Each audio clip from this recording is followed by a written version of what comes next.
നമസ്കാരം. ന്യൂസ് 18 പൊതുവേദിയിലേക്ക് സ്വാഗതം. മുഖ്യമന്ത്രിയുടെ മകൾ വീണ വിജയനെതിരെ അല്ലെങ്കിൽ അവർ നടത്തിയിരുന്ന കമ്പനിക്കെതിരെ അന്വേഷണം വരുന്നു എന്ന വാർത്തകൾ പരക്കുകയാണ്. EDI, CBI തുടങ്ങിയ കേന്ദ്ര ഏജൻസികൾ ഈ വിഷയത്തിൽ അന്വേഷണം നടത്തും എന്നാണ് വ്യക്തമാകുന്നത്. തെരഞ്ഞെടുപ്പ് അടുക്കുമ്പോൾ ഇത്തരം അന്വേഷണങ്ങൾ വരുന്നു എന്നാണ് CPMന്റെ സംസ്ഥാന സെക്രട്ടറി MV ഗോവിന്ദൻ മാഷിന്റെ ആരോപണം. ഈ ആരോപണത്തിൽ എത്രമാത്രം കഴമ്പുണ്ട് എന്നാണ് ന്യൂസ് 18 പൊതുവേദി ഇന്ന് ചർച്ച ചെയ്യുന്നത്. എല്ലാവർക്കും പൊതുവേദിയിലേക്ക് സ്വാഗതം.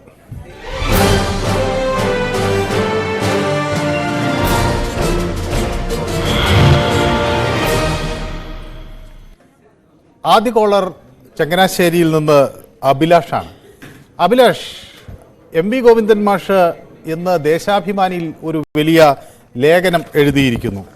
EDയും CBIയും ഒക്കെ തെരഞ്ഞെടുപ്പ് മുന്നിൽ കണ്ടാണ് അന്വേഷണവുമായി രംഗത്തെത്തുന്നത് എന്നാണ് അദ്ദേഹത്തിന്റെ ആരോപണം. അഭിലാഷ് എങ്ങനെ കാണുന്നു ഈ വിഷയത്തെ? അതായത് തെരഞ്ഞെടുപ്പ് മുന്നിൽ കണ്ടല്ല, ഇത് സത്യസന്ധമായ കാര്യമാണ്. ഇങ്ങനെ നടന്നതുമാണ്, അഴിമതി നടന്നതുമാണ്.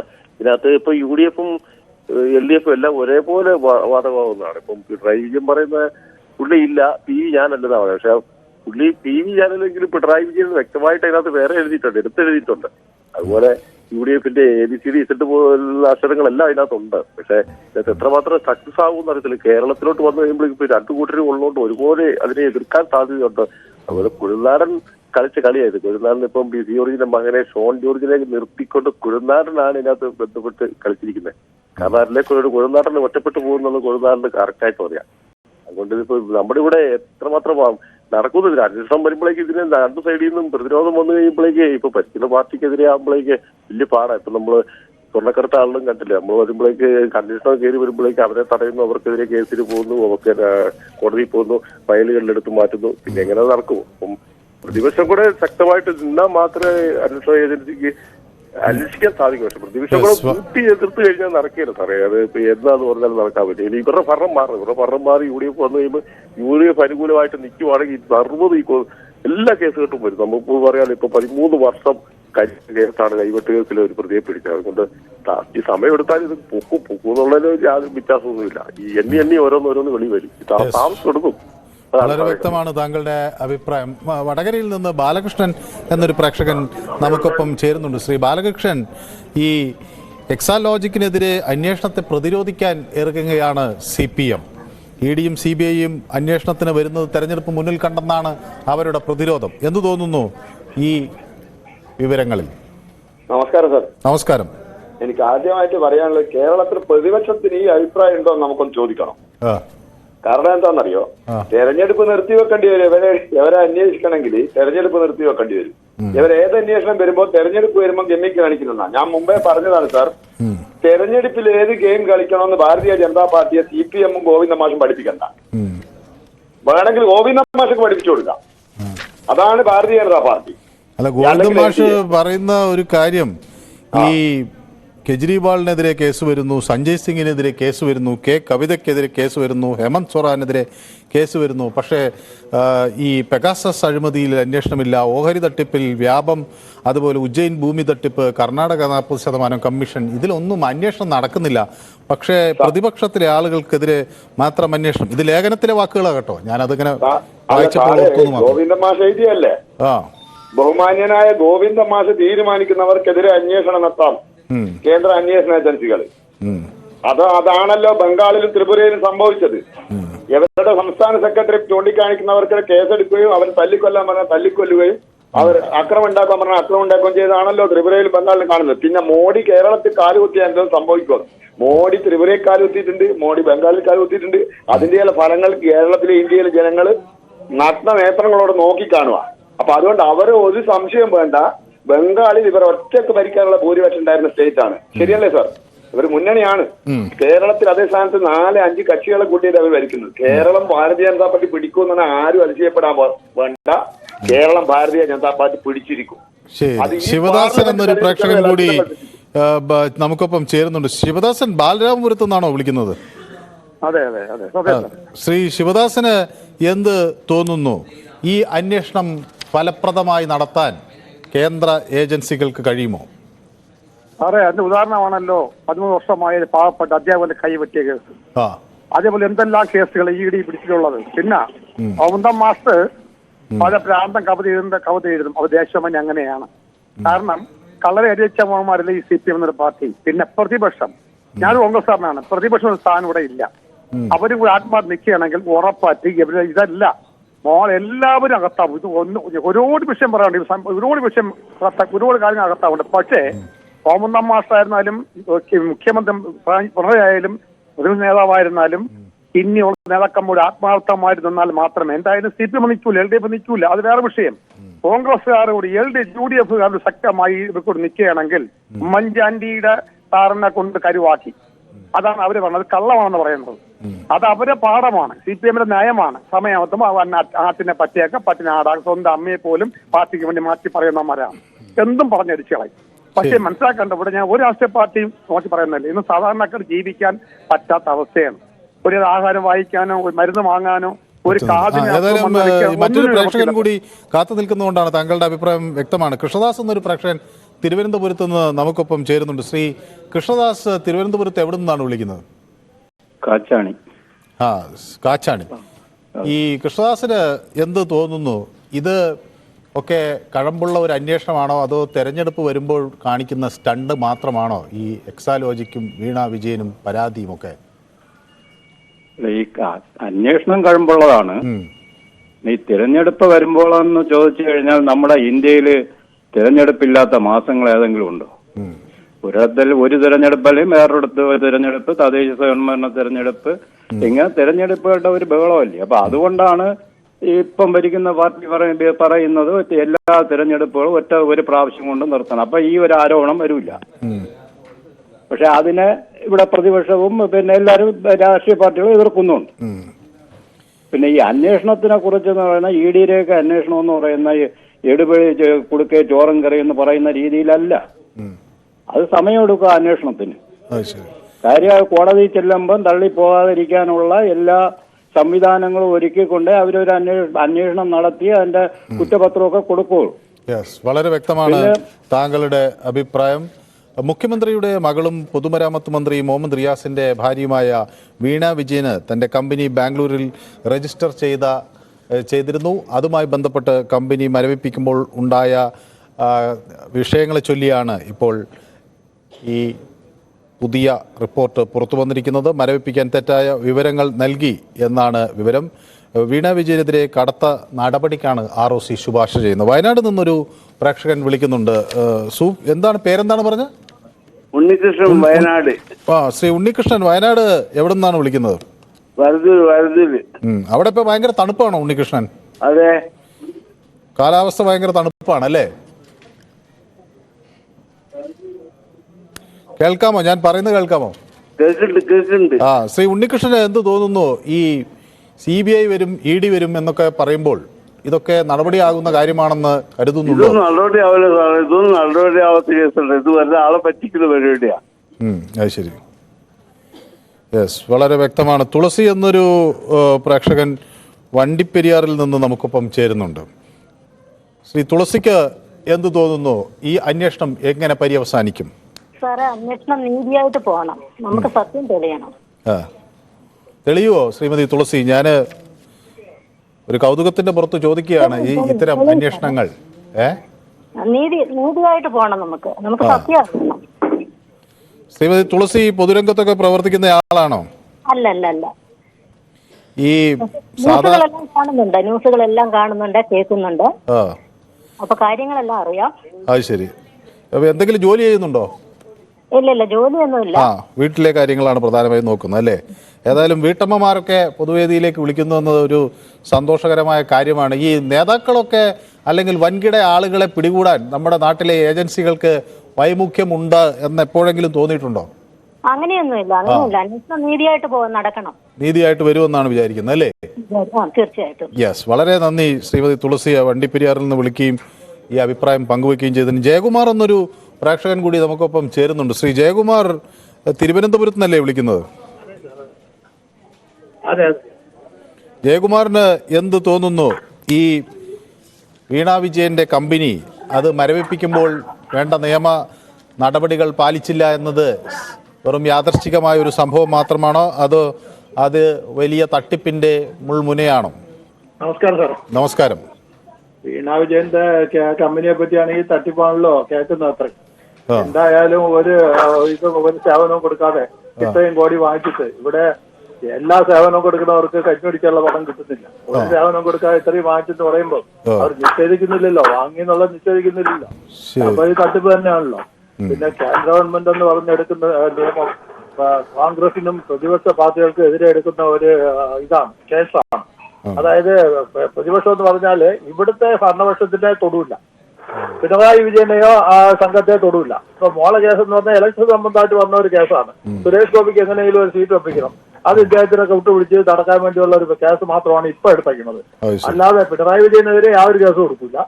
പിന്നെ ശിവശങ്കരെ ഇത്രയും നാൾ അകത്ത് കിടന്നിട്ട് ആ കേസിനെ പറ്റി ഒന്നും അന്വേഷിക്കില്ല. കുറെ കേസുണ്ടെന്ന് പേടിപ്പിച്ച് കാര്യങ്ങൾ നടത്തിക്കൊണ്ടിരിക്കുന്ന അല്ലാതെ സമയമാകുമ്പോ ഒരു വലിയ വളരെ വ്യക്തമാണ്. മറ്റൊരു പ്രേക്ഷകൻ കൂടി നമുക്കൊപ്പം ചേരുന്നുണ്ട്. ദീപു തിരുവനന്തപുരത്ത് നിന്ന് വിളിക്കുന്നുണ്ട്. ദീപുവിന് ഇങ്ങോട്ട് വിളിക്കുമ്പോൾ പലപ്പോഴും കിട്ടുന്നില്ല എന്നൊരു പരാതിയുണ്ട്. ദീപു, അത് പല ആളുകളും ഇങ്ങനെ കൂട്ടായി വിളിക്കുമ്പോൾ ടെലിഫോൺ ജാമായി പോകുന്നതാണ്. അല്ല, വിളിച്ചിട്ട് 2 പ്രാവശ്യം റിംഗ് അടിച്ചിട്ട് എടുക്കുന്നില്ല. അത് ഒരു ലൈൻ കണക്റ്റഡ് ആയിരിക്കും, അതുകൊണ്ടായിരിക്കും അത്.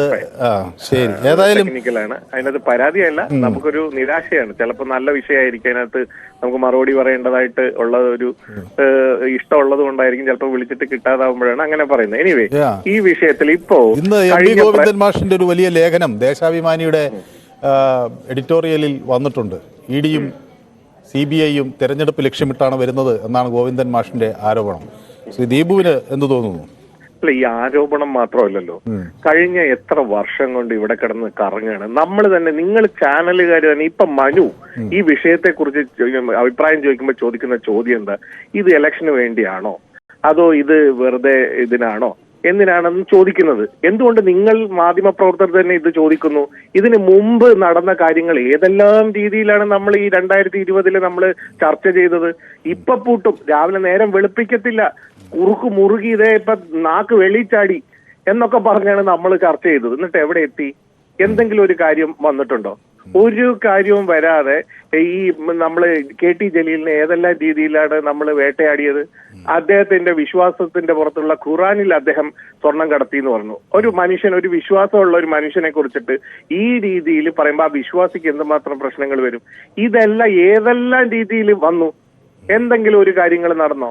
അത് കഴിഞ്ഞിട്ട് വീണ്ടും വരണം, എന്നിട്ട് പറയണം ഇത് ഇവര് തമ്മിൽ, അതായത് CPMഉം BJPയും തമ്മിൽ ഇതാണ്, എന്നാ പിന്നെ കൂട്ടാണെന്ന് പറയുന്നത്. എന്നാ പിന്നെ ഈ കേസ് വരുമോ? ഇങ്ങനെ നിരന്തരം ഇങ്ങനെ വരിക, എന്നിട്ട് എന്തെങ്കിലും ഒരു കേരളത്തിൽ ഇവരുടെ ഒരു കാര്യവും നടന്നില്ല. ഈ ഏറ്റവും ഒടുവിലല്ലേ നമ്മുടെ തോമസ് ഐസക്കിനുമായി ബന്ധപ്പെട്ട കിഫ്ബിയുടെ ഇതിനകത്ത് വന്നത്. കോടതി അടിച്ചോടിച്ചില്ലേ ഇഡിയെ? ഇഡിയുടെ കേസുകൾ തന്നെ, ഇഡിയുടെ സക്സസ് റേറ്റ് എത്രയാ? എത്ര അവര് ആയിരക്കണക്കിന് കേസുകൾ എടുത്തതിൽ എത്ര കേസ് അവർക്ക് വിജയിക്കാൻ കഴിഞ്ഞിട്ടുണ്ട്? എല്ലാരെയും ഈ പ്രോസസ്സിൽ എല്ലാരെയും വേട്ടയാടുക, ഇത് മാത്രമാണ് ഇവർ ചെയ്യുന്നത്. അത് ഈ ഇലക്ഷനുമായി ബന്ധപ്പെട്ട് കേരളത്തെ കുറിച്ച് എന്തെങ്കിലും പറയോ? കേരളത്തിന്റെ ഭരണത്തെ കുറിച്ച് എന്തെങ്കിലും കുറ്റം പറയാൻ കേന്ദ്ര സർക്കാരിന് കഴിയുന്നുണ്ടോ? അവര് കൊടുക്കുന്ന അവാർഡുകൾ തന്നെ കേരളം വാങ്ങിക്കുകയാണ്. അതുകൊണ്ട് അങ്ങനെ വാങ്ങിക്കാതിരിക്കാൻ വേണ്ടി കേരളത്തെ നശിപ്പിക്കാൻ കേരളത്തിന് തരേണ്ട പണം പോലും തരുന്നില്ല. കേരളത്തിന്റെ വീട് കൊടുക്കുന്നതാവട്ടെ, മറ്റുള്ള കാര്യങ്ങളാവട്ടെ, ഇതെല്ലാം നശിപ്പിക്കണം. ഇതെല്ലാം നശിപ്പിക്കാൻ വേണ്ടി കേരളത്തെ അങ്ങേറ്റം പറയുകയും ചെയ്യും. എന്നിട്ട് കേരളത്തിൽ വന്നിട്ട് കേരളത്തെ പ്രശംസിക്കുകയും ചെയ്യും. ഇവിടെ ധനകാര്യമന്ത്രി നിർമ്മല സീതാരാമൻ വന്നു, പ്രശംസിച്ചു. അതേപോലെ മോഡി കഴിഞ്ഞ ദിവസം വന്നു, പ്രശംസിച്ചു. ഈ പറയുന്ന നമ്മുടെ IOCന്റെ കഴിഞ്ഞ ദിവസം 4000 കോടി രൂപയുടെ നമ്മൾ അവിടെ ഉദ്ഘാടനം ചെയ്തു. കേന്ദ്ര ഗവൺമെന്റ് ചുമ്മാ അങ്ങ് തന്നാണോ? അതിന്റെ പുറകിലുള്ള സംസ്ഥാന സർക്കാരിന്റെ പ്രയത്നം എത്രയാ? ഏതൊക്കെ പേരിലാണ് മാധ്യമങ്ങൾ അടക്കമുള്ളവർ വേട്ടയാടിയത്? ആ നീലാണ്ടനാദികളൊക്കെ വന്നിട്ട് അവിടെ എന്തെല്ലാം വിഷയങ്ങളാണ് ഉണ്ടായത്? എന്നിട്ട് ഇപ്പൊ അത് എല്ലാം റെഡിയാക്കി കഴിഞ്ഞപ്പം ഇതാ 4000 കോടിയുടെ കേന്ദ്ര സർക്കാർ. അത് നമുക്ക് തരേണ്ട പണം ഇവർ ചാക്കി കെട്ടിക്കൊണ്ട് പോവല്ലേ കേരളത്തിൽ നിന്ന്. അതിനകത്ത് പൈസ നമുക്ക് തരണ്ടേ? കേരളത്തിൻ്റെതായിട്ടുള്ള ഇതില്ലേ? ഇനി ബീഹാർ, ഉത്തർപ്രദേശും ഒക്കെ ഉയർന്നു വന്നതിന് ശേഷം മതി, ഇനി കേരളം ഉയർന്നാ മതിയോ എന്നുള്ള നീതിക്കാണ് മുന്നോട്ട് പോകുന്നത്. കേരളത്തെ കുറിച്ച് കുറ്റം പറയാൻ എന്തുമാത്രമാണ് ഈ സംഘികൾ സംസാരിക്കുന്നത്? മറ്റൊരു പ്രേക്ഷകൻ കൂടി കാത്തു നിൽക്കുന്നതുകൊണ്ടാണ്. വളരെ നന്ദി താങ്കളുടെ അഭിപ്രായം വ്യക്തമാക്കിയതിന് അനിൽ എന്നൊരു പ്രേക്ഷകൻ തിരുവനന്തപുരത്ത് നിന്ന് ചേരുന്നുണ്ട്. ശ്രീ അനിൽ, തിരുവനന്തപുരത്ത് എവിടെ നിന്നാണ് വിളിക്കുന്നത്? ഞാൻ ട്രിവാൻഡ്രത്ത് നന്ദക്കോട്ട് നിന്നാണ് വിളിക്കുന്നത്. Good evening mister Manu. Good evening Shri Anil. ഇതൊരു പൊറോട്ട് നാടകമാണ് എന്റെ പൊന്ന സുഹൃത്തെ. അത് ശരി. അതായത് 37 തവണയാണ് ലാവ്ലിൻ കേസ് സുപ്രീം കോടതിയിൽ മാറ്റിവെച്ചത്. ഞാൻ പറയുന്നത് നിങ്ങൾക്ക് കേൾക്കാൻ പറ്റുന്നുണ്ടെന്നാണ് എന്റെ വിശ്വാസം. കേൾക്കുന്നു, ഞാൻ കേൾക്കുന്നു. നോക്കൂ, ഇതൊരു വലിയ പൊറോട്ട് നാടകമാണ്. കേരളം കണ്ട ഏറ്റവും ജനകീയനായ മുഖ്യമന്ത്രിയായിരുന്നു ഉമ്മൻചാണ്ടിയുടെ കുടുംബത്തെ കുറിച്ച് ഇപ്പോൾ വന്ധ്യ വയോധികനായ ശ്രീ VS അച്യുതാനന്ദൻ പറഞ്ഞ വിവരങ്ങൾ വെച്ച് കമ്പയർ ചെയ്യുമ്പോൾ ഇതുമായിട്ട് ഈ പറഞ്ഞ കാര്യങ്ങളും ഇതുമായിട്ടൊന്ന് കമ്പയർ ചെയ്ത് നോക്കിയത് അതിന്റെ മാൻഡേറ്റ് ഞാൻ ചോദിക്കുന്നത്. അതായത് അതിന്റെ മെറിറ്റാണ് ഞാൻ ചർച്ച ചെയ്യപ്പെടേണ്ടത്. ഇതൊരു പൊറോട്ട് നാടകമാണ്. പറഞ്ഞ് മനസ്സിലായില്ലേ? ഒരു യൂത്ത് കോൺഗ്രസ് 37-38 വയസ്സുള്ള യൂത്ത് കോൺഗ്രസിന്റെ സംസ്ഥാന പ്രസിഡന്റിനെ തീവ്രവാദി അറസ്റ്റ് ചെയ്യുന്നത് പോലെ വീട്ടിൽ നിന്ന് കൊണ്ടുപോയിട്ട് ആർക്കെങ്കിലും എന്തെങ്കിലും അഭിപ്രായം എന്താ? ഞാൻ ഒരു പയർന്നോട്ട പൊളിറ്റീഷ്യൻ, ഞാൻ രാഷ്ട്രീയക്കാരനല്ല. ഞാൻ അതിന്റെ മെറിറ്റ് കണ്ട് വർത്താനം പറഞ്ഞു. ഇതൊരു പൊറോട്ട് നാടകമാണ്. ശ്രീ അനിൽ, മറ്റൊരു ആൾ കൂടി കാത്തു നിൽക്കുന്നുകൊണ്ടാണ്. താങ്കളുടെ അഭിപ്രായം വളരെ വ്യക്തമാണ്. ബദ്രിനാഥ് എന്നൊരു പ്രേക്ഷകൻ കുറ്റ്യാടിയിൽ നിന്നാണ് വിളിക്കുന്നത്. ശ്രീ ബദ്രിനാഥ് രാഷ്ട്രീയ രംഗത്തോ പൊതുരംഗത്തോ ഒക്കെ പ്രവർത്തിക്കുന്ന ആളാണോ?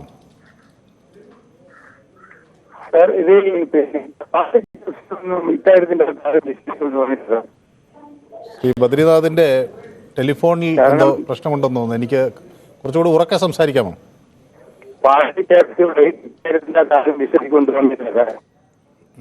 ബദ്രിനാഥ്, ഈ ടെലിഫോണിൽ എന്തോ പ്രശ്നമുണ്ട്. കണ്ണൻ എന്നൊരു പ്രേക്ഷകൻ നമുക്കൊപ്പം ചേരുന്നുണ്ട് ആലപ്പുഴയിൽ നിന്ന്. ശ്രീ കണ്ണന് എന്ത് തോന്നുന്നു? ഈ ആദായ നികുതി വകുപ്പുമായി ബന്ധപ്പെട്ട് ആദ്യം ഉയർന്നു വന്ന വിഷയങ്ങൾ പിന്നീട് അത് വീണ വിജയന് കുരുക്കാകുന്നു എന്നാണോ കരുതേണ്ടത്, അതോ ഇതെല്ലാം ഒരു കേന്ദ്ര നീക്കമായാണോ കാണേണ്ടത്? സാറേ, ഇപ്പം നമുക്ക് പറയാനുള്ളത് ഇപ്പൊ കേന്ദ്രത്തിൻ്റെതായിട്ടുള്ള ഓരോ നീക്കങ്ങളും ഇപ്പൊ തിരഞ്ഞെടുപ്പ് ആകുമ്പോൾ ഇത്തരം അന്വേഷണങ്ങൾ ഇപ്പൊ നമുക്കറിയാം. ഇപ്പൊ ഡൽഹിയിലായാലും അല്ലെങ്കിൽ മറ്റുള്ള പഞ്ചാബിലായാലും ഇവിടെയൊക്കെ പല തരത്തിലുള്ള എല്ലാ മേഖലയിലായാലും ഈ തെരഞ്ഞെടുപ്പിന്റെ സമയത്ത് മാത്രമാണ് ഈ അന്വേഷണം. അപ്പോൾ ജനങ്ങൾക്ക് അത് വിശ്വാസമില്ലാതാവും. മാത്രമല്ല, സത്യസന്ധമായ അന്വേഷണമായിരിക്കണം. ആര് തെറ്റ് ചെയ്താലും സത്യസന്ധമായി അന്വേഷിക്കുന്ന ഉദ്യോഗസ്ഥരായിരിക്കണം. അല്ലാതെ ഭരിക്കുന്ന ഗവൺമെന്റിനെ സപ്പോർട്ട് ചെയ്യുന്ന രീതിയിൽ ഇപ്പൊ ED അല്ലെങ്കിൽ CBI എന്നൊക്കെ പറയുന്ന ഈ ഉദ്യോഗസ്ഥരാരാന്ന് സാധാരണക്കാർക്ക് ഇപ്പം ശരിക്കും മനസ്സിലായിട്ടുണ്ട്. അത് അതിൽ ഉദ്യോഗസ്ഥർ ഏത് വിഭാഗത്തിൽപ്പെട്ടാണെന്നും എന്താണ് അവരുടെ നീതി അല്ലെങ്കിൽ സുപ്രീം കോടതിയിൽ ഇരിക്കുന്ന ജഡ്ജിമാരെ വരെ ഇന്ന് സാധാരണക്കാർക്ക് മനസ്സിലായി കഴിഞ്ഞിരിക്കുന്നു. വളരെ വ്യക്തമാണ് താങ്കളുടെ അഭിപ്രായം. സൂപ്പി എന്നൊരു പ്രേക്ഷകൻ ചേരുന്നുണ്ട്. ശ്രീ സൂപ്പി ഒളവണ്ണയിൽ നിന്നാണ് വിളിക്കുന്നത് അല്ലേ? ശ്രീ സൂപ്പിക്ക് എന്ത് തോന്നുന്നു? വലിയ ക്രമക്കേടുകൾ ഈ സ്ഥാപനവുമായി ബന്ധപ്പെട്ട് നടന്നിട്ടുണ്ട് എന്നാണോ മനസ്സിലാക്കേണ്ടത്, അതോ ഇത് വെറും ഒരു ആരോപണം മാത്രമാണോ? നമുക്കറിയാലോ, കേരളത്തില് സ്വർണം കടത്തി എന്നുള്ള ഒരു ആരോപണം. ബിരിയാണി ചെമ്പ് കൊണ്ടുവന്നു, പിന്നെ അതുപോലെ സ്വർണം കൊണ്ടുവന്നു, ഖുർആൻ കൊണ്ടുവന്നു, ഈത്തപ്പഴം കൊണ്ടുവന്നു എന്നൊക്കെ പറഞ്ഞിട്ടാണ് അന്നത്തെ കോലാഹലം. എന്നിട്ട് അന്ന് പിണറായി വെച്ച് കൊണ്ടുവന്നതാണ് BJPയുടെ മുരളി മന്ത്രി ഉണ്ടല്ലോ. ആ മന്ത്രിക്ക് പോലും അറിയാലോ ഇതെന്താ സത്യാവസ്ഥ ആണല്ലോ. എവിടുന്ന് കൊണ്ടുവന്ന സ്വർണം ആർക്ക് കൊണ്ടുവന്നെന്ന് പറഞ്ഞാൽ ഇന്നേ വരെ കേന്ദ്ര ഗവൺമെന്റ് അത് വ്യക്തമാക്കിയിട്ടില്ല. അതേപോലെ തന്നെ ഒരു ആരോപണം തന്നെയാണ് ഈ ആരോപണം. കാരണം UDFന്റെ നേതാക്കന്മാരെ പറ്റിയും ഇതേപോലെ വെച്ചിട്ടുണ്ട്. ചെന്നിത്തലയെ പറ്റിയും ഏതായാലും മറ്റൊരു പ്രേക്ഷകൻ കൂടി കാത്തു നിൽക്കുന്നത് കൊണ്ടാണ് ശ്രീ സൂപ്പി, താങ്കളുടെ അഭിപ്രായം വ്യക്തമാണ്. സുരേന്ദ്രൻ എന്നൊരു പ്രേക്ഷകൻ തൃശ്ശൂരിൽ നിന്ന് നമുക്കൊപ്പം ചേരുന്നു. ശ്രീ സുരേന്ദ്രൻ, വളരെ ചുരുങ്ങിയ വാക്കുകളിൽ ഈ എക്സാലോജിക് മരവിപ്പിക്കലിന് അപേക്ഷ സമർപ്പിച്ചപ്പോൾ അതിനുള്ള യോഗ്യത ഉണ്ടായിരുന്നില്ല. അതിനെ തുടർന്നാണ് ഈ അന്വേഷണമൊക്കെ വരുന്നത്. ഇത് കേന്ദ്ര ഏജൻസികൾ അന്വേഷിക്കണം, അതിനുവേണ്ടിയുള്ള നടപടികൾ കേന്ദ്രതലത്തിൽ തുടങ്ങിയെന്നാണ് മനസ്സിലാകുന്നത്. ശ്രീ സുരേന്ദ്രന് എന്ത് തോന്നുന്നു? നമസ്കാരം സാറേ, എനിക്ക് പറയാനുള്ളത് ഈ CMRLന് ഈ ഉമ്മൻചാണ്ടി, രമേശ് ചെന്നിത്തല, BK കുഞ്ഞാലിക്കുട്ടി അങ്ങനെ കുറെ ലിസ്റ്റ് ഉണ്ടല്ലോ. CMRLന് അങ്ങനെ കൊടുക്കാനുള്ള ഒരു അധികാരം ഉണ്ടോ എന്ന് എനിക്കറിയില്ല. പൊതുമേഖലാ സ്ഥാപനത്തിൽ നിന്ന് ഇങ്ങനെ ഇലക്ഷൻ ഫണ്ടിന് കൊടുക്കാൻ പറ്റുമോ? ഉണ്ടെങ്കിൽ അത് കോൺഗ്രസിന്റെ ആ ബാനറിലായിരിക്കും കൊടുക്കേണ്ടത്. അല്ലാണ്ട് ഇവർ വ്യക്തിപരമായിട്ട് രമേശ് ചെന്നിത്തല മേടിച്ചിട്ടുണ്ട്, ഉമ്മൻചാണ്ടി മേടിച്ചിട്ടുണ്ട്, കുഞ്ഞാലിക്കുട്ടി അങ്ങനെയുള്ള ആൾക്കാർ മുഴുവൻ മേടിച്ചിട്ടുണ്ട്. ഇവർക്കൊക്കെ വ്യക്തിപരമായിട്ട് മേടിക്കാനായിട്ടുള്ളതുണ്ടോ? ഇനി ഇലക്ഷൻ ഫണ്ടിലേക്കാണെങ്കിൽ കോൺഗ്രസിന്റെ ആണ് അതിന്റെ ഇത് കൊടുക്കുന്നത്, റെസിപ്റ്റ് കൊടുക്കുന്നത് കോൺഗ്രസിന്റെ ഓഫീസിലല്ല കൊടുക്കേണ്ടത്. ഈ വ്യക്തികൾക്ക് കൊടുക്കാൻ പറ്റുമെങ്കിൽ ഈ വീണ വിജയനും അതേമാതിരി കൊടുത്തിട്ടുണ്ടായിരിക്കാം. പക്ഷെ എനിക്ക് തോന്നുന്നത് ഈ വീണ വിജയൻ ഈ കമ്പനി ക്ലോസ് ചെയ്യുന്ന സമയത്ത് എന്തെങ്കിലും തരത്തിലുള്ള വീഴ്ചകൾ വന്നിട്ടുണ്ടെങ്കിൽ അത് അത്ര ഗൗരവമായ കുറ്റമാണെന്ന് എനിക്ക് അറിയില്ല. കാരണം അത് വിവരങ്ങൾ പുറത്തേക്ക് വന്നാലേ നമുക്ക് മനസ്സിലാവുള്ളൂ. മുഖ്യമന്ത്രിയുടെ മകൾ എന്ന നിലയ്ക്കാണ് ഇപ്പൊ ഇത് മാത്രം പ്രൊജക്ട് ചെയ്തെടുക്കുന്നത്. എന്തുകൊണ്ടാണ് മാധ്യമങ്ങൾ പറയാത്ത ഈ CMRL കമ്പനിക്ക്, പൊതുമേഖലാ കമ്പനിക്ക് ഇങ്ങനെ ഇലക്ഷൻ ഫണ്ട് ഉമ്മൻചാണ്ടി, രമേശ് ചെന്നിത്തല അങ്ങനെ കുറെ പേർക്ക് കൊടുത്തിട്ടുണ്ട്. അത് കുറെ വ്യക്തികൾക്ക് വേറെ അല്ലാണ്ട് കൊടുത്തിട്ടുണ്ട്. അതൊക്കെ എന്തിനാണെന്ന് അതുപോലെ അത് അന്വേഷിക്കുന്നില്ല. ഇത് മാത്രം തെരഞ്ഞെടുത്ത് അന്വേഷിക്കുന്നെങ്കിൽ ആളുകൾ, രാഷ്ട്രീയ പാർട്ടികൾ ആളുകളിൽ നിന്ന് പിന്നെ സംഭാവന കൈപ്പറ്റി തന്നെയാണല്ലോ അവരുടെ പ്രവർത്തനം നടത്തുന്നത്.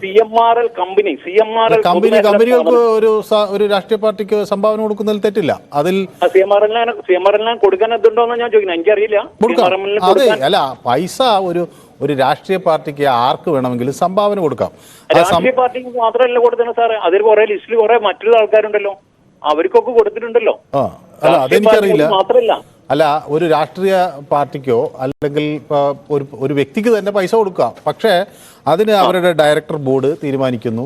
ഒരാളുടെ എന്തെങ്കിലും പ്രവർത്തനത്തിനോ അല്ലെങ്കിൽ ഇപ്പോൾ CSR ഫണ്ടുകളുടെ ആളുകളെ സഹായിക്കാനോ അങ്ങനെ പലതരത്തിൽ. ഇപ്പോൾ ഒരാൾക്ക് അസുഖമുണ്ട്, ആ കമ്പനികൾ സഹായിക്കാറില്ല, പല കമ്പനികൾ ആളുകളെ സഹായിക്കാറുണ്ട്. അതിൽ തെറ്റില്ല. ഇവിടെ തുടർച്ചയായി ഒരാൾക്ക് മാസപ്പടിയായി കൊടുക്കുന്നുവെന്ന ഒരു ആക്ഷേപമാണ് ഉയർന്നു വന്നത്. പിന്നെ അതിനുശേഷം ഈ മരവിപ്പിക്കലുമായി ബന്ധപ്പെട്ട് ആവശ്യമായ പ്രൊസീജിയേഴ്സ് നടപ്പിലാക്കിയില്ല. അപ്പം മൊത്തത്തിൽ ഇത് പറഞ്ഞു വെക്കുന്നത് ഈ കള്ളപ്പണം വെളുപ്പിക്കാനുള്ള ഒരു നീക്കമാണ് ഈ കമ്പനിയുടെ മറവിൽ നടന്നത് എന്നതാണ് ഒരു ആക്ഷേപമായി വരുന്നത്. എന്റെ ആക്ഷേപമല്ല കേട്ടോ. അങ്ങനെയാണെങ്കിൽ മുഖ്യമന്ത്രിയുടെ മകൾ എന്ന നിലയ്ക്ക് ഇത് ഈ കമ്പനി തുടർന്നും കൊണ്ടുപോയെങ്കിൽ കാശ് ഇഷ്ടം പോലെ കിട്ടുമായിരുന്നില്ലേ? അതെ, പക്ഷെ അതിനുള്ള മറുപടി എന്താന്ന് വെച്ചാൽ ഈ കഴിഞ്ഞിടയ്ക്ക് ഇങ്ങനെ ഒരു എക്കോണമിക് ക്ലീനിങ് ഉണ്ടായല്ലോ. ഇത്തരം സ്ഥാപനങ്ങൾ, അത് എന്ത് കമ്പനി എന്നാണ് നമ്മൾ അവരെ പറയുക, ഇത്തരം പേപ്പർ കമ്പനികളെ എല്ലാം അവർക്കെതിരെ നടപടി സ്വീകരിക്കുന്ന ഒരു കാര്യം ധനകാര്യ മന്ത്രാലയം അങ്ങനെ ഒരു നീക്കം ആരംഭിച്ചല്ലോ. അതിനെ തുടർന്നാണ് ഇവരെല്ലാം പിൻവാങ്ങിയത് എന്നാണ് അവരുടെ ആക്ഷേപം. എനിക്കതിൻ്റെ അത്ര വ്യക്തമായി അറിയില്ല അങ്ങനെയാണോ പിൻവാങ്ങിയതെന്ന്, പക്ഷെ അതാണ് ആക്ഷേപം.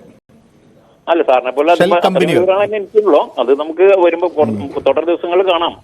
ഈ ഷെൽ കമ്പനികൾ വലിയ തോതിൽ ഇങ്ങനെ പ്രവർത്തിച്ചിരുന്നുവെന്നും രാജ്യത്ത് അതിനെ ധനകാര്യ മന്ത്രാലയം അതിനെതിരെ നടപടിയെടുത്തുവെന്നുമാണ് പറയുന്നത്. ഏതായാലും നമുക്ക് നോക്കാം. ഏതായാലും നമുക്ക് വരട്ടെ. സുരേന്ദ്രനും ഞാനും വീണ്ടും ഇതുപോലെ ഒരു സമയത്ത് സംസാരിക്കുമ്പോൾ ഇതിൻ്റെ ബാക്കി വിശദാംശങ്ങൾ വരുമെന്ന് വിശ്വസിക്കാം. രാജൻ എന്നൊരു പ്രേക്ഷകൻ കൊല്ലത്ത് നിന്ന് നമുക്കൊപ്പം ചേരുന്നുണ്ട്. ശ്രീരാജന് എന്ത് തോന്നുന്നു? ഇത് കാര്യങ്ങളെല്ലാം ഇങ്ങനെ മറച്ചു വെക്കേണ്ടതൊക്കെ ഏത് സാഹചര്യത്തിനും? ഇതൊക്കെ സാധാരണ കമ്പനികൾ പലരും ഇങ്ങനെയൊക്കെ നിയമങ്ങൾ ലംഘിക്കാറുണ്ട്. അങ്ങനെ മാത്രം കണ്ടാൽ മതിയോ? സാറേ, ഞാൻ പറയുന്ന മുഴുവൻ കേൾക്കണം. കാരണം വെച്ചാല് ഇവര് കോൺഗ്രസ് പാർട്ടിക്കാണ്, KPCCയിലാണ് ഇവര് പൈസ കൊടുത്തിരുന്നെങ്കിൽ അത് പാർട്ടിക്ക് കൊടുക്കുന്നതായിട്ട്. ഇത് രമേശ് ചെന്നിത്തല വാങ്ങിച്ചു, ഉമ്മൻചാണ്ടി പുതുപ്പള്ളി പുണ്യാളം വാങ്ങിച്ചു, പിന്നെ നമ്മുടെ കുഞ്ഞാലിക്കുട്ടി വാങ്ങിച്ചു, വീരാൻകുഞ്ഞ് വാങ്ങിച്ചു. ഇവരൊക്കെ വാങ്ങിച്ച എന്തിനാ? ഇവര് പാർട്ടിയായിട്ടാണല്ലോ. അവരെന്ത് സേവനം കൊടുത്തേ? KMRന്റെ ചെയർമാന്റെ പുറം ചൊറിഞ്ഞു കൊടുത്തോ? ഒരു സേവനം അവര് ചെയ്തില്ല. അതുപോലെ തന്നെ ഏറ്റവും വലിയ അഴിമതിയാ 1,76,00,000 രൂപ വീണ വാങ്ങിച്ചു. പറ്റുമെങ്കിൽ കയ്യാവും വെച്ച് തൂക്കിലേറ്റണം. പക്ഷെ അഴിമതി 1 രൂപ അഴിമതിയാണെങ്കിൽ അഴിമതിയാണ് നമ്മളെ പറ്റുമെങ്കിൽ അത് ഓക്കെ. അതുപോലെ മറ്റുള്ളവരെ കൂടെ, കാരണം അവര് ഒരു നിസ്സാരമായ ഒരു വ്യക്തിയല്ല. കേരളത്തിലെ ആയിരക്കണക്കിന് ആളുകൾ വലിയ പ്രതീക്ഷ അർപ്പിക്കുന്ന, ബഹുമാനിക്കുന്ന ഒരു മുഖ്യമന്ത്രിയുടെ മകളല്ല. അതൊക്കെ ആയിരിക്കാം. പക്ഷേ ഞാൻ പറയാൻ ഉദ്ദേശിക്കുന്നത് അങ്ങനെ ഒരു പ്രധാനപ്പെട്ട വ്യക്തി, മുഖ്യമന്ത്രിയുടെ മകൾ എന്ന നിലയിൽ അവർ പ്രവർത്തിക്കുമ്പോൾ അവരെ ഈ സംശയത്തിന് അതീതരായി നിൽക്കാനുള്ള ധാർമ്മികമായ അവർക്കൊരു ഉത്തരവാദിത്വമുണ്ട്. അതവർ നടപ്പിലാക്കിയോ ഇല്ലയോ എന്നുള്ളതൊക്കെ അവരുടെ വേറെ വശം. കേട്ടോ, ആംബുലൻസിലെ വയലാർ രവിയുടെ മോൻ 45 കോടി ഒരാൾ കുറ്റം ചെയ്തു വരെ ഇത് നമ്മുടെ ക്രിമിനൽ ജൂറിസ്പ്രുഡൻസിന്റെ ആദ്യത്തെ വാക്ക് തന്നെ എന്താ? ഒരു കുറ്റകൃത്യം മറ്റൊരു കുറ്റകൃത്യത്തിനുള്ള ന്യായീകരണമല്ല. കുമാരക്കുറുപ്പ് ഒരാളെ ചുട്ടുകൊന്നു എന്ന് കരുതി നമുക്ക് ആളുകളെ ചുട്ടുകൊല്ലാം എന്ന് പറയുന്നത് പോലെ. സാറേ, എന്റെ വാക്കൂടെ കേക്ക്. 30 കോടി ഇലക്ഷൻ ഫണ്ടിന് പിന്നെ സുരേന്ദ്രൻ കൊണ്ടുവന്നു, എല്ലാവർക്കും വീതിച്ചു കൊടുത്തു. NIA അതോടൊന്ന് ED അതോടൊന്ന് അന്വേഷിക്കാൻ പറ.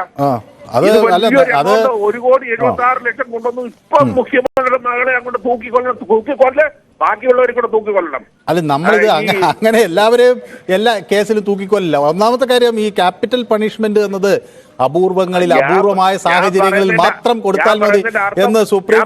അർത്ഥമൊക്കെ എനിക്ക് മനസ്സിലാകുന്നത്, അർത്ഥം മനസ്സിലാകുന്നില്ല. ഈ തൂക്കിക്കൊല്ലൽ അങ്ങനെ ചെയ്യാൻ പാടില്ലാത്ത ഒന്നാണ്. നമുക്ക് എന്റെ വിചാരം എന്റെ വിചാരം കൂടെ പറയാം. മാത്യു കുഴൽനാടൻ ഒറ്റയേറിന് 5 പേരെ പുറത്താക്കണം. കാരണം കോൺഗ്രസിന്റെ അകത്തുനിന്ന് ഇവര് 4-5 പേര് പോയി കഴിഞ്ഞു കഴിഞ്ഞാൽ പുള്ളിക്ക് സ്ഥാനം കിട്ടും, മന്ത്രിയാകാൻ പറ്റും. ഇത്രയേ ഉള്ളൂ. അല്ലാതെ ഇത് വീണയെ ഉന്നം വെച്ചിട്ടുള്ളതല്ല. അത് ശരി. ഏതായാലും വളരെ വ്യക്തമാണ് താങ്കളുടെ അഭിപ്രായം. ശശിധരൻ എന്നൊരു പ്രേക്ഷകൻ വയലാറിൽ നിന്ന് നമുക്കൊപ്പം ചേരുന്നുണ്ട്. ശ്രീ ശശിധരന് എന്ത് തോന്നുന്നു? ഇതിൽ വീണയെ ആണോ ലക്ഷ്യം വെക്കുന്നത്, CPM-നെയാണോ ലക്ഷ്യം വെക്കുന്നത്? ഞാൻ കഴിഞ്ഞ ദിവസവും പറഞ്ഞതാണ്, ഈ സഹാക്കന്മാർക്ക് കൂടുതൽ സമയം കൊടുത്ത് ആപ്പാടെ 5-8 പേർക്ക് സംസാരിക്കാൻ അവസരം കിട്ടുള്ളൂ. നിങ്ങൾ അവർക്ക് സമയം കൊടുക്കണം. ദീപുവിന് കുറെ സമയം കൊടുത്തു, ഇപ്പൊ സംസാരിച്ചാണ് കുറെ സമയം കൊടുത്തു. അതുകൊണ്ട് അവരോടൊക്കെ ഈ വലിച്ചുവാരി വേറെ കാര്യം പറഞ്ഞതിനെ മൂടിക്കളയരുതെന്ന് പറയാം. അതുകൊണ്ട് അത് നിർത്തണം തുടക്കത്തില്, കേട്ടോ. അത് ശരിയല്ല. ആളുകൾ പറയട്ടെ. ശ്രീ ശശിധരന് സമയം കിട്ടുന്നില്ലെങ്കിൽ നമുക്കത് നോക്കാം. അങ്ങ് പറയൂ, അങ്ങേക്ക് പറയാനുള്ളത്. അല്ലെങ്കിൽ സമയം കൂട്ടണമെന്ന് എനിക്കിത് സമയമൊക്കെ കൂട്ടുന്നതിനെ കുറിച്ച് നമുക്ക് ആലോചിക്കാം. ആദ്യം നമുക്ക് അങ്ങേക്ക് പറയാനുള്ളത് പറയൂ. സമയം കൂട്ടുന്നതിനെ കുറിച്ച് നമുക്ക് ആലോചിക്കാം. നമുക്ക് പൊതുവേദിയുടെ സമയം വർദ്ധിപ്പിക്കാം. ഉന്നതന്മാര് ഇവിടെ പിടിച്ചിട്ടുണ്ട്. കാരണം ഇവരെല്ലാം ഒരേ നാണയത്തിന്റെ വശങ്ങൾ, ഒരേ തൂവൽ പക്ഷികളാണ് ഇവരെല്ലാം. കാരണം ഉന്നതന്മാരുടെ ആരോപണം വന്നാൽ ആരെയും പിടിക്കുകയില്ല, ശിക്ഷിക്കുകയില്ല. ഇതിങ്ങനെ ജനത്തിന്റെ കണ്ണി പൊടിയിടാനായിട്ട് അവര് ആരോപണം ഉന്നയിക്കുന്നത് ഇലക്ഷനെ മുൻനിർത്തി, ഇവര് പ്രതിരോധിക്കുന്ന ഇലക്ഷനെ മുൻനിർത്തി ഇങ്ങനെ ഒരു ചക്രാത്തി പോരാട്ടം എന്ന് മാത്രമേ ജനതിനെ കാണുന്നുള്ളൂ. അല്ലെങ്കിൽ ആരെങ്കിലും പിടിക്കണം, ശിക്ഷിക്കണം. രാവിലെ കേസിന്റെ ഗതി എന്താ? എത്ര വർഷമായി രാവിലെ കേസ് ഇങ്ങനെ കൊണ്ടു നടക്കുന്നു? പറ്റുണ്ടാ? അതുപോലൊക്കെ തന്നെ ഇതും വരും. ഇത് വെറുതെ മനുഷ്യനെ പൊട്ടനാക്കാൻ ഇവര് അംഗീകരിച്ചു തന്നെയല്ലേ, കാശ് മേടിച്ചതാണ്, അത് പണിയെടുത്തിട്ടാണെന്നാണ് അന്ന് പറഞ്ഞത്. ഇപ്പൊ കുറെ കുട്ടി സഹാക്കന്മാര് പറയുന്നു അവര് ഇത് കള്ള ആരോപണമെന്ന് പറഞ്ഞു. ഈ കാശ് മേടിച്ചാൽ സമ്മതിച്ചാണല്ലോ 1,72,00,000 രൂപ 73 ലക്ഷം രൂപ മേടിച്ചാന്ന് പറഞ്ഞല്ലോ. ആ കാര്യം ഇപ്പൊ എന്താ വിഴുങ്ങിക്കളയാണ്? അല്ല, വിഴുങ്ങിയിട്ടില്ല. ആ കാര്യമുണ്ട്. അത് അവര് സേവനത്തിന്റെ കാര്യത്തിലാ തർക്കം. ഭാഗിച്ചു വന്നതിൽ തർക്കമില്ല. അത് എന്ത് സേവനം കൊടുത്തു എന്നുള്ളതാണ്. അത് ഈ നേരാമെന്നുള്ളതാണ് ഈ വലിയ ഇത് പറയേണ്ട കാര്യമില്ലല്ലോ. ഇത് പ്രകാശൻ ഇത് ഇലക്ഷൻ മുൻപ് മുതലെടുക്കാൻ വേണ്ടിയിട്ടാണെന്നൊന്നും പറയേണ്ട കാര്യമില്ല. ശരി, ഞങ്ങൾ കോടതിയിൽ കണ്ടോളാം, ഞങ്ങൾ തെളിയിച്ചോളാം എന്ന് പറഞ്ഞാൽ മാത്രം മതി. വേറൊന്നും പറയണ്ടേ? പോരെ? ശ്രീ ശശിധരന് ആവശ്യത്തിന് സമയം കിട്ടിയെന്നാണ് ഞാൻ വിചാരിക്കുന്നത്. അതുകൊണ്ട് ഞാൻ അടുത്ത കോളറിലേക്ക് പോവുകയാണ്. അങ്ങേക്ക് പരാതി ഉള്ളത് കൊണ്ട് കൂടിയാണ് ഞാൻ ചോദിച്ചത്. ക്രിസ്റ്റഫർ എന്നൊരു പ്രേക്ഷകൻ കൊല്ലത്തുനിന്ന് നമുക്കൊപ്പം ചേരുന്നുണ്ട്. ശ്രീ ക്രിസ്റ്റഫർ എന്ത് കരുതുന്നു? ഇത് അന്വേഷണം എങ്ങുമെത്താതെ പോകും എന്നാണോ ധരിക്കേണ്ടത്? അതോ ഇതിൽ വളരെ കാര്യക്ഷമമായ നടപടികൾ ഉണ്ടാകും എന്നാണോ മനസ്സിലാക്കേണ്ടത്? തീർച്ചയായും അന്വേഷണം നടക്കേണ്ടതുണ്ട് എന്നുള്ളത് തന്നെയാണ് എന്റെ അഭിപ്രായം. എനിക്ക് പറയാനുള്ള അവസരം തരേണ്ടതുണ്ട് എന്ന് താങ്കൾ അഭ്യർത്ഥിക്കുകയാണ്. ഈ അന്വേഷണം നടക്കേണ്ടതുണ്ട്. കാരണം നമ്മൾ കേരളത്തിലെ ഒരുപാട് അന്വേഷണങ്ങൾ, ഇതിന് സമാനമായ അന്വേഷണങ്ങൾ കാലങ്ങളായി കണ്ടുകൊണ്ടിരിക്കുകയാണ്. ഇവർ ചോദ്യം പോലും കേന്ദ്ര അന്വേഷണം തെരഞ്ഞെടുപ്പ് ലക്ഷ്യമിട്ടോ എന്നുള്ളതാണ്. യഥാർത്ഥത്തിൽ തെരഞ്ഞെടുപ്പ് ലക്ഷ്യമിട്ടിട്ടൊന്നുമല്ല. കഴിഞ്ഞ 4 വർഷമായി കേന്ദ്ര അന്വേഷണ ഏജൻസികൾ കേരളത്തിനകത്ത് കഞ്ഞി വെച്ച് കിടക്കുകയാണ്. അല്ല, ഞാൻ ഈ ചോദ്യം തെരഞ്ഞെടുപ്പ് ലക്ഷ്യമിട്ടോ എന്ന് ചോദിക്കാനുള്ള കാരണം കൂടി ഒന്ന് വിശദീകരിക്കാം. അത് എൻ്റെ ഒരു ആരോപണമായി കാണരുത് എന്നത് കൊണ്ടാണ് ഞാനത് പറയുന്നത്. കാരണം ഇന്ന് ദേശാഭിമാനിയിൽ ഗോവിന്ദൻ മാഷ് ഒരു ലേഖനം എഴുതി. അത് തെരഞ്ഞെടുപ്പ് ലക്ഷ്യമിട്ടാണ് CBI-യും ED-യും വന്നത് എന്നതാണ്. അപ്പോൾ അതുകൊണ്ടാണ് അത് ശരിയാണോ എന്ന അർത്ഥത്തിലാണ് കേന്ദ്ര അന്വേഷണം തെരഞ്ഞെടുപ്പ് ലക്ഷ്യമിട്ടോ എന്ന ചോദ്യം വന്നത്. അതല്ലാതെ എൻ്റെ ഒരു തീരുമാനം അങ്ങനെയാണ് എന്ന് കരുതരുത്. ഞാൻ താങ്കൾ പറഞ്ഞതിനെ അംഗീകരിക്കുന്നു. ദേശാഭിമാനി ലേഖനം ഞാൻ വായിച്ചതാണ് എന്നുള്ളത് കൊണ്ട് തന്നെ പറയാം. ഇപ്പോൾ വീണ വിജയന്റെ വിഷയവുമായി ബന്ധപ്പെട്ടുകൊണ്ട് പൊടുന്നനെ ഒരു അന്വേഷണം കേന്ദ്ര അന്വേഷണ ഏജൻസി കൊണ്ടുവരും. നോക്കൂ, ഈ ആരോപണം ഉന്നയിച്ചു തുടങ്ങിയിട്ട് മാസങ്ങൾ എത്രയായി? ഇതുമായി ബന്ധപ്പെട്ടുകൊണ്ട് കേരളത്തിൽ ഒരു MLA കോടതിയിൽ പോയപ്പോൾ കോടതി തന്നെ അതെടുത്ത് ചവറ്റുകൊണ്ട് കളഞ്ഞ് ഓടിക്കോടാന്ന് പറഞ്ഞു. ഒന്നുമില്ല. കാരണം ഒരു വ്യക്തിക്കെതിരെ ആരോപണമുണ്ടെങ്കിൽ ആ വ്യക്തിയോട് അന്വേഷണ സംഘങ്ങൾ അതിന്റെ വിവരങ്ങൾ ആരാഞ്ഞിട്ടുണ്ടോ? ഇതുവരെ ആരാഞ്ഞിട്ടില്ല. ഇത് CPI-എമ്മിന്റെ പഴയ പാർട്ടി സെക്രട്ടറിയുടെ ഭാര്യയുടെ പേര്, ഇപ്പോഴത്തെ മുഖ്യമന്ത്രിയുടെ ഭാര്യയുടെ പേരിൽ പഴയ കമല ഇന്റർനാഷണൽ എന്നുള്ള കുറച്ച് നാൾ ചർച്ച ചെയ്തിട്ടുണ്ടായിരുന്നു. അത് കഴിഞ്ഞ് പിണറായിയുടെ വലിയ സൗഹൃദത്തെ കുറിച്ച് ചർച്ച ചെയ്തിരുന്നു. ഇപ്പോഴാ ഈ വിഷയം. ഇത് സ്വാഭാവികമായും ധൈര്യത്തോടുകൂടി CPI-എമ്മിന്റെയോ അല്ലെങ്കിൽ ഇടതുപക്ഷത്തിന്റെ നേതാക്കളും അവർക്കെതിരെ വരുന്ന ആരോപണങ്ങൾക്കെതിരെ ശക്തമായി നിലനിന്നുകൊണ്ട് പോരാടുന്നതിന്റെ ഒരു കാരണം അവർ തെറ്റ് ചെയ്തിട്ടില്ല എന്നുള്ള ഉത്തമ ബോധ്യമുള്ളത്. അതുകൊണ്ടാണ് ED കൊണ്ടുവന്ന കേസിനെതിരെ അങ്ങോട്ട് ബദൽ കേസ് കോടതിയിൽ കൊടുത്തുകൊണ്ട് തോമസ് ഐസക് വന്നപ്പോൾ ED മാപ്പം പറഞ്ഞ് തിരിഞ്ഞോടിയത്. ഇതും അതുപോലെ തന്നെയാണ്. ഇത് സമയപരിമിതി കൊണ്ടാണ്. ഏതായാലും താങ്കളുടെ അഭിപ്രായം വളരെ വ്യക്തമാണ്. കൊല്ലത്തുനിന്നാണ് ശ്രീ ക്രിസ്റ്റഫർ വിളിച്ചത്. ഇതിൽ ഈ വിഷയം ഞങ്ങൾ യൂട്യൂബിലും പ്രേക്ഷകർക്ക് മുന്നിൽ ചർച്ചയ്ക്ക് വെച്ചിരുന്നു. വീണയ്ക്കെതിരായ അന്വേഷണം തിരഞ്ഞെടുപ്പ് ലക്ഷ്യമിട്ടാണോ എന്നായിരുന്നു പ്രേക്ഷകർക്ക് ചോദ്യമായി നൽകിയത്. വലിയ ഒരു പങ്കാളിത്തമാണ് അതിൻ്റെ വോട്ടെടുപ്പിൽ ഉണ്ടായത്. ഈ വോട്ടെടുപ്പിൽ പങ്കെടുത്ത 28% ആളുകൾ വീണയ്ക്കെതിരായ അന്വേഷണം തിരഞ്ഞെടുപ്പ് ലക്ഷ്യമിട്ടാണ് എന്ന് അവരുടെ അഭിപ്രായമായി രേഖപ്പെടുത്തുമ്പോൾ 72% ആളുകൾ അങ്ങനെയല്ല, വീണയ്ക്ക് എതിരെ ഒരു അന്വേഷണം അനിവാര്യമാണ് എന്ന നിലപാട് വ്യക്തമാക്കുകയും ചെയ്യുന്നുണ്ട്. ഏതായാലും ഇന്നത്തെ പൊതുവേദി ഇവിടെ സമാപിക്കുന്നു. നാളെ മറ്റൊരു വിഷയമായി വീണ്ടും കാണാം. നന്ദി.